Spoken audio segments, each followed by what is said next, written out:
Hello. Hello, how you doing, guys? It is the 2nd of November, and it is episode 134 of our lockdown vlog. And very aptly, it is a lockdown vlog at the moment because we are in Wales in the midst, around about the middle Yes. of our 5-break lockdown.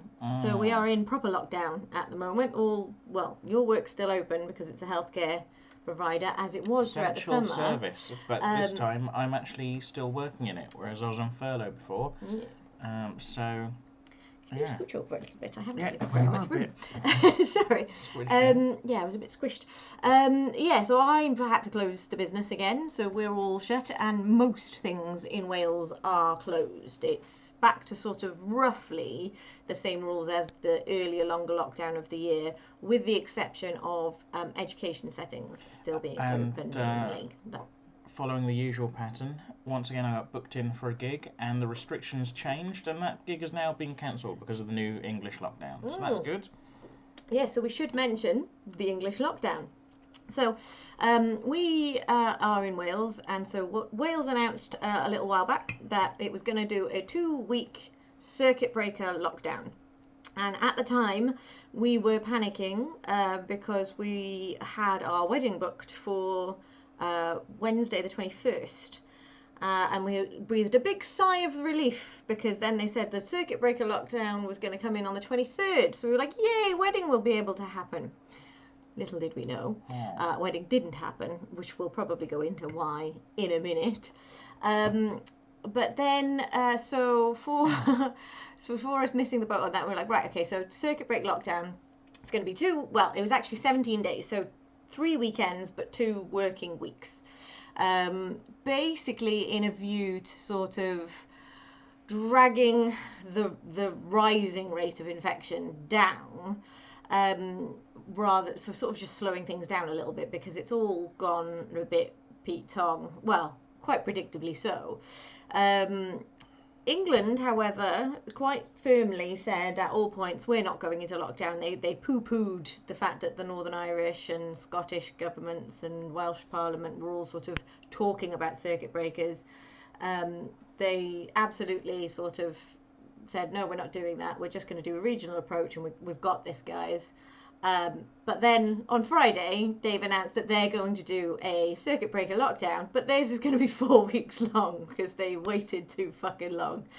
So as everybody told them, all the scientists, everybody in SAGE, all the science was all saying, you need to do something. The regional measures that you're taking aren't enough, and this is all going horribly wrong. And they just kind of went, no, and then they suddenly went, oh shit. And okay, we better had. Let's not forget last time they said they went in too late. So no lessons learned. No, none whatsoever.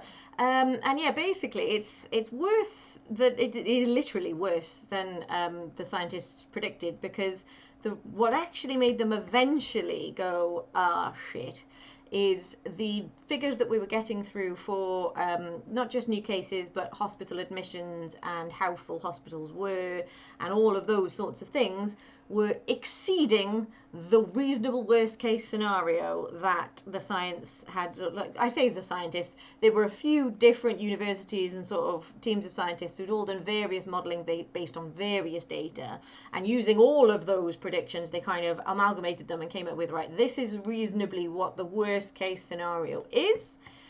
Turns out now they think we might double the death toll of the reasonable worst case scenario, which I think is looking at around about 80,000 deaths now over the winter, which, yeah, they were predicting, like, worst case scenario was about 40 to 50,000, and they're now thinking it's about 80,000.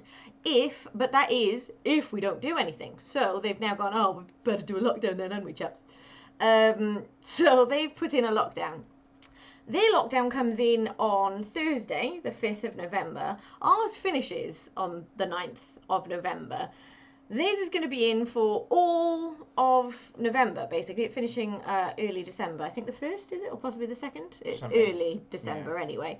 And he sort of, I say he, Boris made all his sort of noises about do all what we can and we'll try and have a jolly good Christmas and all of that bullshit. But essentially, I think everybody's assuming that we're not going to have anything like a normal Christmas. Well, I saw someone making the comparison, saying that it's gonna be all bullshit. I think it might have been the comedian Will Hodgson on It's Facebook. going to be all bullshit. Well, he was sort of saying they're gonna try and treat it like the World War One trenches, and like, oh, They're just going to press pause and just have a normal Christmas. Yeah, we've got to celebrate Christmas. Christmas, goes on regardless, like it did in the trenches in World War One, and they all stopped and had a game of football. Which the trouble is like you can agree to stop shooting the other team. On... You can't tell the virus, okay, can you just not transmit to people because it's Christmas? I know people didn't feel particularly kindly towards the Germans at the time, but they did have more of a sense of decency than coronavirus. Yes. Coronavirus is a bit of a dick, really. I think it's an indiscriminate dick, but it's dick. And yeah, it's just an unfortunate, and like actually, most people's normal Christmas Day, I think, because I was reading something about this, but this was back in sort of summer when they were just hypothesizing over what Christmas might look like. But they were sort of saying it's not actually so much Christmas Day that is a huge problem, because largely people don't mix with lots of people on Christmas Day. It's usually their family.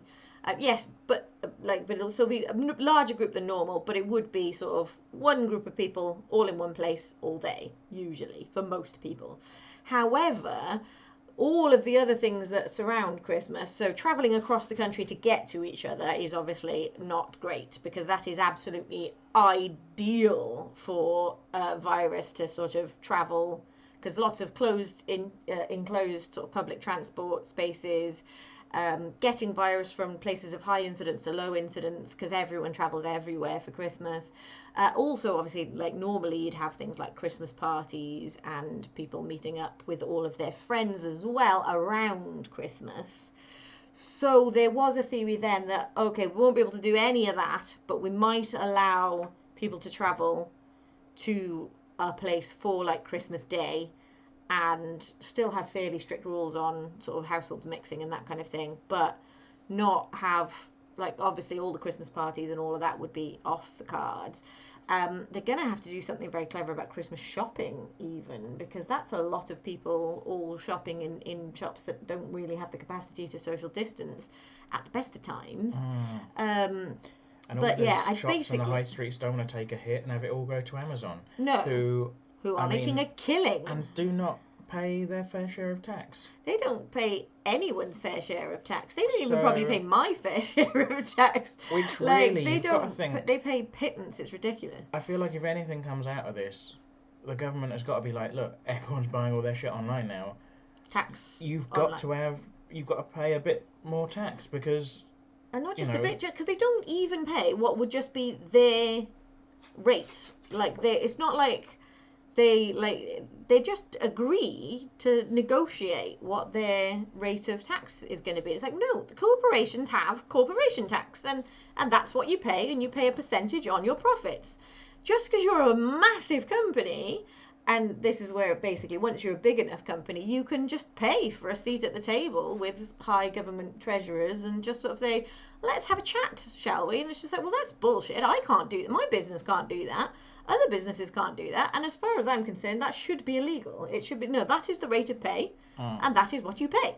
And it's essentially, it's only on your profits. So if you've made profit, and this is if you're like going, oh, it's gonna impede my business's growth. No, because you spend those profits on your business before you get charged tax on them. You pay tax later. You don't. It's not like, oh, well, if you if you charge us all of this, we won't have the money to grow and expand. No, you will. Spend the money now, and then you won't pay it in tax because you'll have spent it. It won't be profits. Because it's only on what you make after you've paid everything. So just, I know, with all those extra billions, maybe pay your staff a living wage for a fucking start, and do all of the things that you want to do to make your business an absolutely fabulous business, stellar to work for. Also, like, do all of the things that to make yourself this global conglomerate that's just a behemoth. Like, do all of that. Fine, okay, if that's how you're going to run your business, do it. but just pay your fucking taxes on what you've got left over afterwards. And it's billions, and it's gone up so much this year, as have a few other companies that have been able to do well online. And it's absolutely killing the high streets. And like, unfortunately, I think the way the world works now is it's just much more of an online economy, and that is the way that high streets are changing. People don't shop in the same way that they used to, and this has been going on for decades. This has actually sort of been going on since supermarkets became the norm.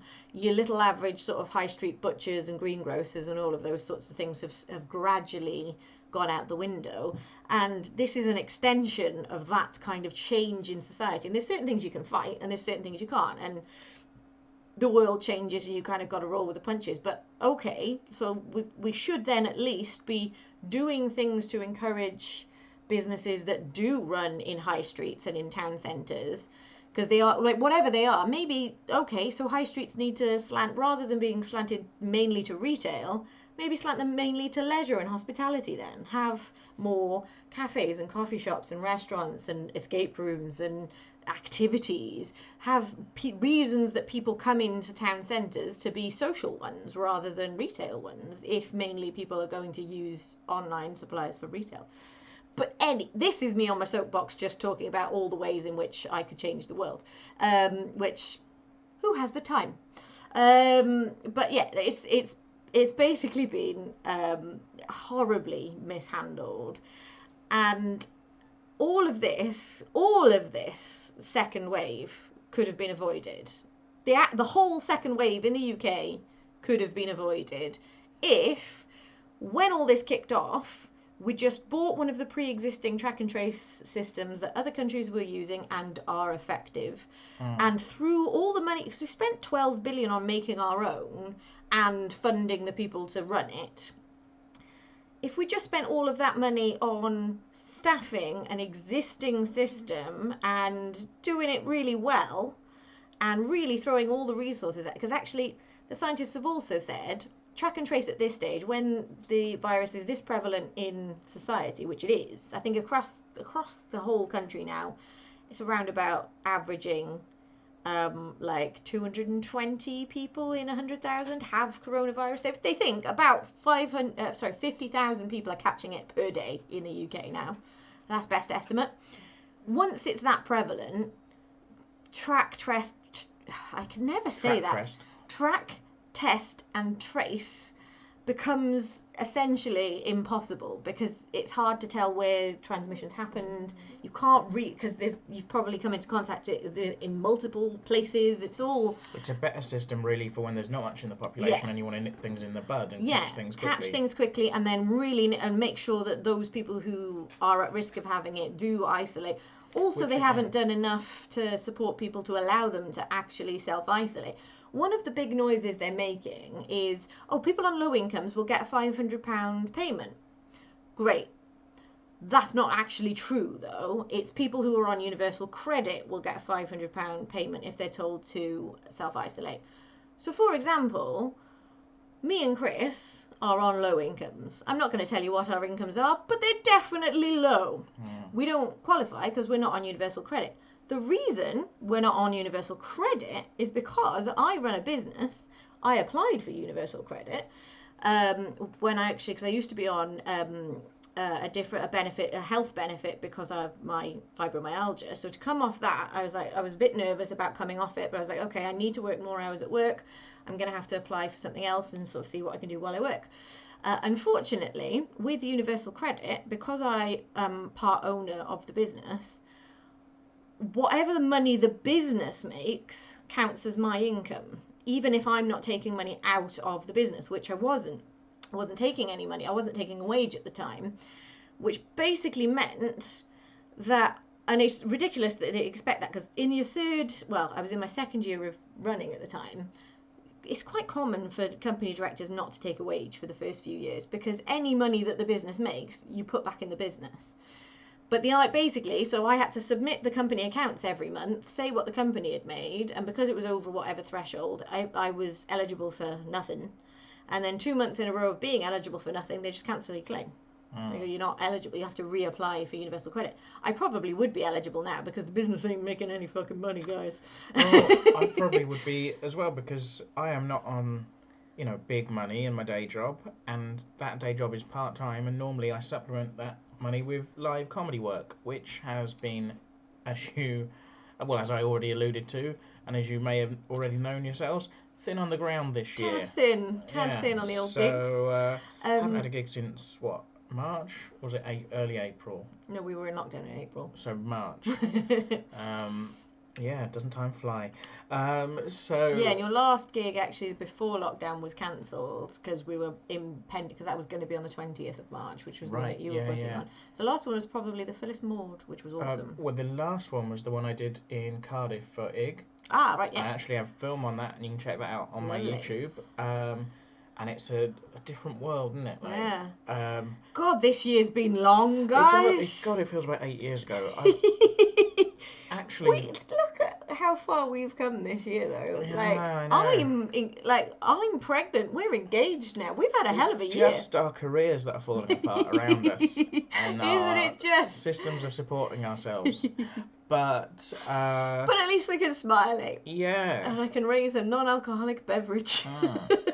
But I've actually been working on, and if you are friends with me on Facebook or you like my Facebook page, then you might already know I've been working on an edit of my 2019 Edinburgh show. You sort of forgot about it, didn't you? Because BBC Wales came and recorded it for a show that they were putting together. Yeah. And so it was nice of them to do so, because I guess they didn't have to, but they gave you all the footage afterwards and just kind of said that you could do what you like with it. Yeah.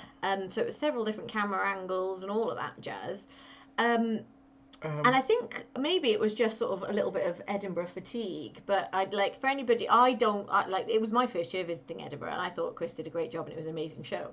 But I think most people who've done a month of doing the same show for a month get a bit of fatigue and get a bit sort of sick of it by the time that the month is over. So I think you kind of came home and just went, I'm not dealing with that. And then kind of didn't do anything with it. A few different things happened where I think I was a bit fatigued with it, and also I downloaded like one camera channel, and it was really clear sound of my voice, but it was a direct line of the microphone to the camera, and so you couldn't hear any of the audience. If you ever have watched a stand-up comedy like special like on Netflix or a DVD, you're not there in the room with the comedian. The live audience that they've filmed as well, that creates the atmosphere that helps you enjoy it. It punctuates the material. It makes it easier. Yeah. It makes it more fun to watch. But also, as a comedian, you don't want to release a film where it looks like all your jokes are falling flat. Nobody can't hear the laughter. But honestly, there were people there laughing. But then I kind of just put it, and the thing is, at the time, I would have had to have paid someone to edit it and work on the sound and things. So I didn't want to spend money on something that I wasn't sure was going to be up to scratch anyway and worth releasing or what I would do with it. But having gone back to it and looked at this time going, I've got all my gigs get cancelled. I can't film anything. I can't put out any stand-up clips. I'm not making any money from comedy. And then I remembered, I've got that hour show. Maybe there's a clip or something I can take from it. And then you go, hang on, there's these different camera angles, and it's not all the same audio track. So there is an audio track that you can actually hear the audience and me nice and clearly. So all of that done is laid out all that audio track and then edited the footage. So I've got different camera angles. And you can edit fit now, with it. because that's the skill you've learned over lockdown. Yes, so I've taught myself to edit, so I can now edit it myself. And it's not going to look as good as if like I'd paid a professional editor to edit it, but it does look better than some specials I've seen on YouTube. So I'm not going to name any names, but afterwards will you name names? I'll tell but it's got it's perfectly watchable. Yeah, and it looks good. Sort of a plan. We haven't quite finished it yet, but it's looking good. No, it's on its way though, and I've got a plan for what I'm going to do. What exactly I'm going to do with that special. He's putting me to shame with his productivity. In the world. I'm doing fuck all right now. Yeah, whether or not any of it pays off, who knows? But we're trying, aren't we? So yeah, that's quite exciting to have a project to work on, even if I can't actually be going out and doing any gigs and things. Well, I think it's good because it's something that you've got to show for it. And actually, like a YouTube, if you do sort of YouTube it, or if it's streamable or whatever, if people can watch it from anywhere. So actually, your audience goes huge. Potentially, your potential audience. That's the thing, isn't it? It's like anything you put on YouTube is like potentially everyone in the world, but how do you make limited to people who are aware it exists. You know, so. But I don't think I'm just going to put that one directly on YouTube. No. I do have another plan in mind for it, scheming. But we'll see. Yeah, so that's what you've been up to. So we're about, like as I say, we're halfway through, just over halfway through our little 2-week lockdown in Wales. I have not been productive because I, as you know, am all preggers and feel rough as fuck. So I'm not getting a lot done. But today, so with the English lockdown coming in, today the Welsh government had a press briefing to sort of say, well, they were always planning on doing it. They were going to say there will be, rather than, because what we had in the run up to this lockdown was local restrictions. So every different borough that once it hit a sort of certain amount of cases got put onto sort of local lockdown. And under local lockdown, things were open, but there were rules along the lines of usually you couldn't enter or leave the city or the borough without a good reason, usually the good reasons being work and education, things like that. We lost all the kind of extended household bubbles. Any of that was all gone. It was literally just, nope, you can't mix indoors with anybody you don't live with at all. Which I have to say was kicking us in the ass in the escape rooms, because that's just not the kind of groups that we have. We have mainly people travel from, or not like necessarily, well, sometimes people do travel from quite far afield, but quite often we'll get sort of people in from Cardiff or Bristol or Chepstow or sort of further afield, because they're the kind of thing that you travel for. And also usually people do it with friends or workmates or for stag and hen do's and things like that. So the bulk of our custom was gone. So although we were open, we weren't sort of making a huge amount of money. So what they said they were going to do is when we come out of this fire break, rather than have lots of different places under lots of different local restrictions of varying degrees, they were just going to implement national rules for Wales. The reason being, slightly depressingly, everywhere in Wales is above the level that was their threshold for putting in local restrictions anyway, and they just thought better to have a simpler set of rules for the whole of Wales that everybody has to follow, that everybody knows and can sort of understand, rather than going, but hang on, you live in Cardiff, so you can't, but I can't. Oh, right, okay. So because it was getting a bit like hard to follow who could do what. So thankfully they've been announced today, and they are slightly better for us from a personal perspective anyway, because the travel ban basically within Wales is lifted. However, here's the big kick in the teeth for us. Any travel into or out of England over the Welsh border is forbidden. We are, except for within reasonable excuses to travel, which obviously that doesn't affect my day-to-day. I don't go into England for anything very often, nor do you, other than occasional gigs and things. However, our all rescheduled wedding, which we rescheduled because I said I'd get to it, we rescheduled it originally. I think I've mentioned it on the vlog, but it might have been on the baby blog. So I'll just very briefly mention that basically one of the guests, well, actually, somebody who lives with one of the guests had to self-isolate. And considering we only had 4 guests coming, and one of them was my elderly gran, we just kind of thought, although technically we would have been allowed to, because there was a potential risk of transmission, and we just decided. So regulations wise, we could have done it, but just in terms ethically, it felt a bit dodgy. Safety, because you have to remember there's a reason why the regulations are in place, and that's about keeping yourself safe. So sometimes you don't want to find a loophole in a regulation if it means you're not as safe. Yeah, and I just knew that I'd be worrying.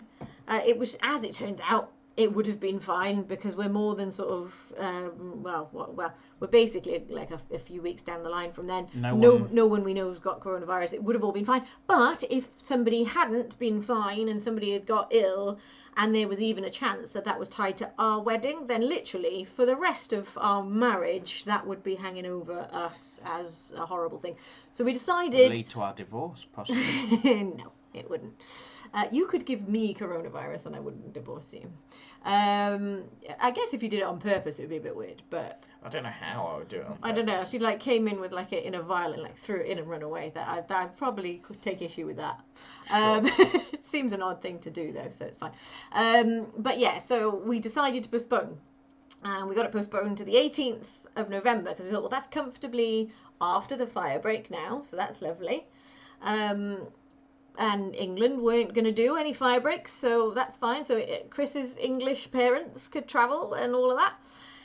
Now England have said, we're doing a lockdown till December. So we don't yet know what is going to be allowed as reasonable reasons to travel in England, because when we had local restrictions and we could look it up here, you could travel for weddings, but you couldn't stay for a reception. So if you were a wedding guest, you could travel outside of the city for the ceremony, but you wouldn't be able to go to the reception if you lived outside of an area in lockdown. So I imagine it might have been the same sort of thing, but because England aren't having any weddings, they're all off. They're doing a stricter lockdown, really. They're all off. So because they haven't got any weddings going on, they haven't put anything in the guidelines about whether or not weddings are a reasonable excuse to travel. But over the border here in Wales, we can have them. Yeah. So we don't know if we're allowed to have people it's another come. case of Westminster forgetting that Wales is a thing. Yeah. Which we've had a lot of this Fucking lockdown. classic. And I'll be honest, I'm getting a bit fed up. Yeah. Because I haven't seen my family since December, any of them, and I was looking forward to seeing them. Yeah, because it wasn't just really like so much that, like, obviously you wanted them to be at the wedding, but we weren't having like a big old fancy wedding. But it was just, I think, mainly looking forward to, cause our parents haven't met. We were looking forward to our parents meeting each other and looking forward to you, I was looking forward to seeing your parents as well, but looking forward to actually just spending a little bit of time, because we haven't been allowed to travel even in sort of summer when restrictions were at their most relaxed, because that wasn't like you couldn't travel across the country just because you wanted to, because we still wouldn't have been able to mix households at the other end. So this was like, well, finally we've got a reason why we can sort of see each other's families, and it's all within the rules, and we'll be very careful and all of that. And also, it sounds so like a silly thing. This looks like this has probably scuppered that again. It sounds like a silly thing, but you see, you look back on the photos from the day, so it's not just about them turning up on the day, although I was looking forward to seeing them. It's also going, if they're not there, they won't be in those photos that we have to keep forever. Yeah. And that's a shame. I was looking forward to doing socially distanced photos in the kind of stairwell of the place we're going, and all of us having our masks on. Yeah, all of us in our little bubbles. So like me and Chris, my mum and dad, Chris's mum and dad, all like spaced out and all in on masks and things, and sort of go, we're going to have a COVID wedding. Might as well document it as a COVID wedding. Like, might as well do all of that. Yeah. We don't actually know, because it hasn't all gone through Parliament. So there may be something in the guidelines that go up prior to Thursday. We're waiting to see if there's any sort of clarification, basically. I'm not hopeful that there will be, because they've been largely just going la la la la. Well, there must Wales be some sort of definition exist. of what reasonable, reasons are. I don't know. But like I said, we've been quite vocal on this vlog, and in general, conversationally with people that we know, about, particularly during the first lockdown, but even now, we're not going out sort of all the time. We're not going like, oh well, lockdown's coming in, so let's go to the pub while we still can. No. We're going, if lockdown's coming in, probably means it's not safe to be in the pub. Let's not bother. Yeah. We've been. I think we've been on the more cautious end of most people. I think. And we've tried to follow the rules, and we understand, like I said earlier, the rules are there for a reason. They're not just there for their own sake, and we're, you know, and we want to keep ourselves safe, and we want to keep we've other largely people been safe. supportive of that and gone like, well, nobody would choose this, but it's for the greater good and all of that. That said, I'm now at a point with this specific thing of just going, well, Wales did a 2-week lockdown, England are doing a different one. The rules are different in different places, so that kind of feels a bit arbitrary. Just kind of luck of the draw of like, well, a week they could have had a different rule rather than like this is actually following the science or you know, important in that way. I know we've been careful. I know your family have been careful. I know my family have been careful. So I genuinely don't think there'd be a big concern for them coming in. No. Like we were saying, we're going to have such a small little private ceremony. We're not going to have a big drunken kind of revelry afterwards. There's not going to be people getting too drunk. It would be very mean to me if they did all have a big old music, really, anyway. Because you can't drink because pregnant. So we were just gonna have like some fish and chips and like a drink or two to celebrate. Yeah, raise a toast kind of thing and have some photos. And literally, the wedding was at 3. Like if we reverted back to the original plans, if this had all happened like now. The ceremony was at 3. We were thinking we'd probably be done and waving goodbye to your parents by about 5. Like we're not talking that we're having like partying into the night. So it's not going to be like a minibus full of people going to the races or people going to an illegal rave. Do you know what I mean? It'd be very, and really at this point, I just feel like this is the straw that I just want to breaks the camel's back. I just want to go fuck it, just come anyway and we'll just do it. But I don't think that is an argument that will fly with my parents, and I don't think it's an argument that will fly with whoever's controlling the borders. But I'm just like I've seen the government make stupid decisions.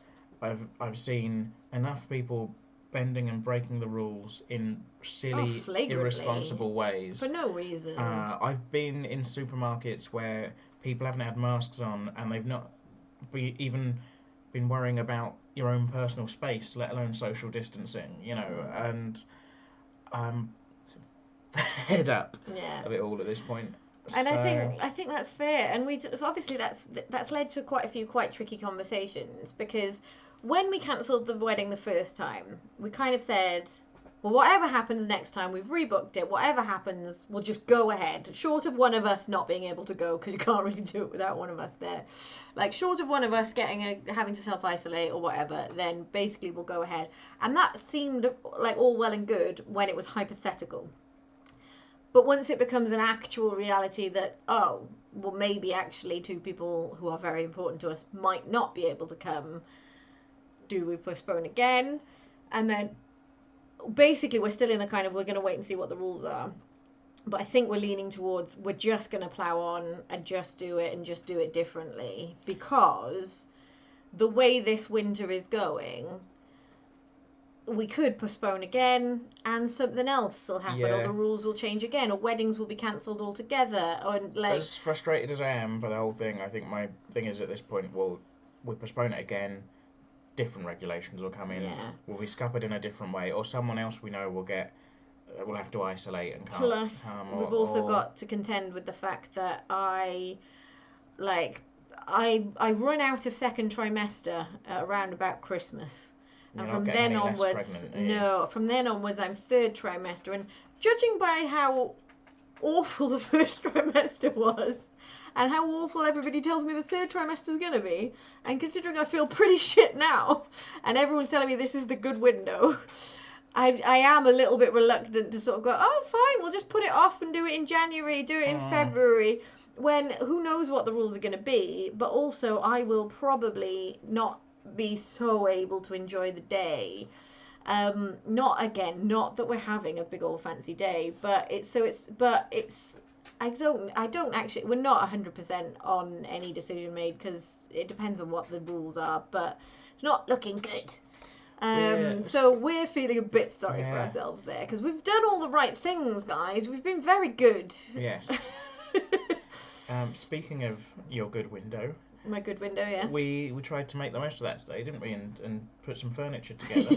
Yeah, that was good. Because we've had a sort of flat packed sofa in prep bed. for baby room, well, a friend of mine was moving house and moving into an unfurnished house, and that room that was sort of our guest room had a big double bed in it, which was lovely, but kind of unnecessary. It's been very unnecessary this year because we haven't had a lot of guests. No, we used to have friends over, didn't we? Remember that? Yeah, God, remember that? I remember when we had friends. Yeah. But obviously, like that's we've got a tiny little sort of box spare room, which I call the office, but it's a junk room. And then we had this as like the guest room, but it makes sense for the nice big room with the big window and everything to be the baby's room. So it was like, oh, we'll get rid of the bed, but we'll get a sofa bed so that we can sit in there, but also so that if we do have guests, they can still stay, etc., etc. So we got that a while back because actually.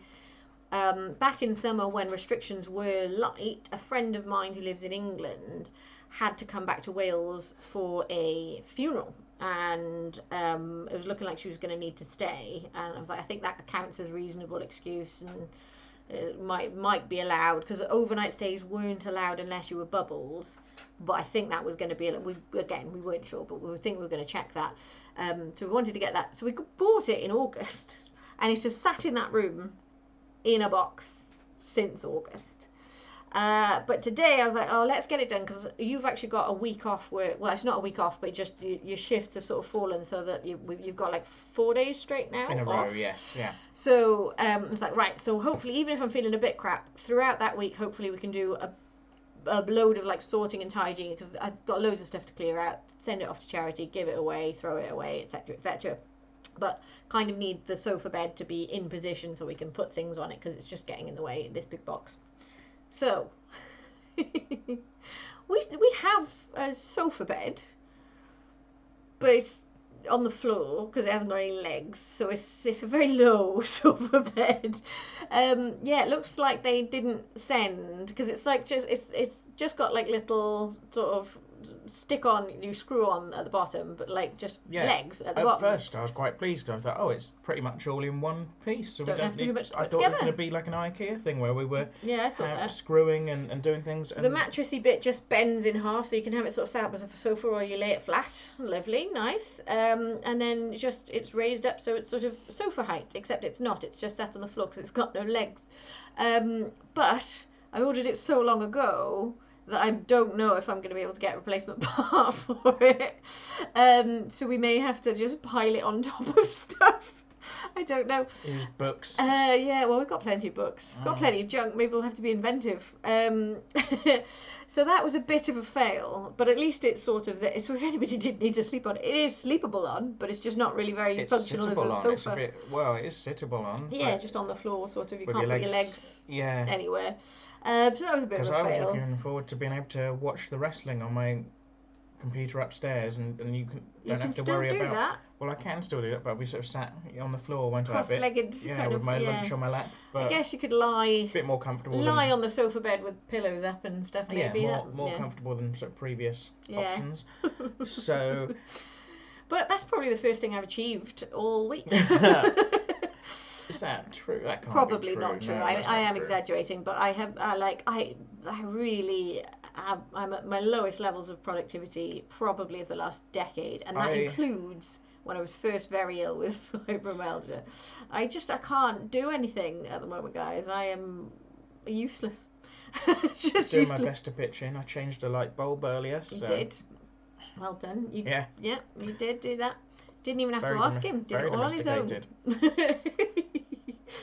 Oh dear. So I think what are there any other bits? Because basically the Wales England lockdown is the main thing to report today, and then therefore also the knock-on effect on our wedding. And our general mood. Yeah. I'm actually not in a bad mood. I've just kind of got to the stage of like, oh fuck it. It hasn't left me down. I'm only in a bad mood when I think about it. Yeah. But that is true of so many things that are happening at the moment. God. Honestly. And each time I think I'm not thinking about one of them, I get confronted by one of the others. Yeah. And so I did have a bit of a wobble a couple of days ago where I literally had to just come off social media. And what I've done, back on it now, but what I have done is every time one of those sorts of stories comes up in my feed, I've been snoozing the source for 30 days. So I can just, because there are, like, and if anybody knows me, there will be news stories that you must know that I want to talk about, but I can't. I just haven't got it in me. So I will just say what they are, the two big ones. The impending US election and Jeremy Corbyn's suspension from the Labour Party. These are two big, emotive stories that I do not have the energy, emotional or physical energy, to handle talking about. I'm too, like, when it comes to America, too scared to really contemplate it. And when it comes to Jeremy Corbyn, too angry. Oops, sorry, I've knocked the table again there. And yeah, there's lots going on with that. And I'm just, like, so I apologise, because if you are an avid viewer of this vlog, normally I cite my sources and I've got lots to say about it, and I do try to sort of go into all of these things in relative detail and give my take on them. I think if you know me well enough by now, you can probably guess how I feel about most of that. But I just can't. I haven't got the energy. And again, I think, like, I do keep finding myself just being like, too pregnant for that. No, fuck it. No, can't handle it. Just not. I can only worry about my little bit of the world right now, because the rest of the world is an absolute catastrophe. And I can't handle it. I just can't handle it. I do feel like, you know, and I'm not going to go into details or kind of say anything that I think you can't handle, but I with regards to, like, the American election, I just want to say I think normally that would be like a kind of quite an entertaining thing, you know, as a slightly scary thing to go, like, it has a big impact on the world and we don't have any influence over it, we don't even get a vote, which I'm sure there are Americans who do get a vote who still feel like they don't really have any influence over it, but nonetheless, as an onlooker, it's a bit scary, but also kind of entertaining, and you can almost treat it like a sport or whatever. And just this year, we've all got too much going on in our own lives, haven't we, to keep up with everything that's going on in the world. And I realise that might sound a bit... Well, the reason I'm actually sort of mainly, and I don't want to get into it, but with the US election, it does have a very big effect on us in the UK, because Boris Johnson has admitted, or at least it has been said, and I think it is known, that he's holding off on Brexit talks until he finds out who wins, because he's happy to just plough ahead with a no-deal Brexit if Trump's in. But Biden has basically ruled out dealing with the UK unless we've got some sort of deal with the EU. So everything's riding on this for us, because Brexit's already a shit show. But just how bad a shit show does actually depend on whether or not Trump gets in. And that is not a state of affairs that we should be in. It's terrifying to think that there could be people watching this now going, oh, well, I hope Trump gets in then.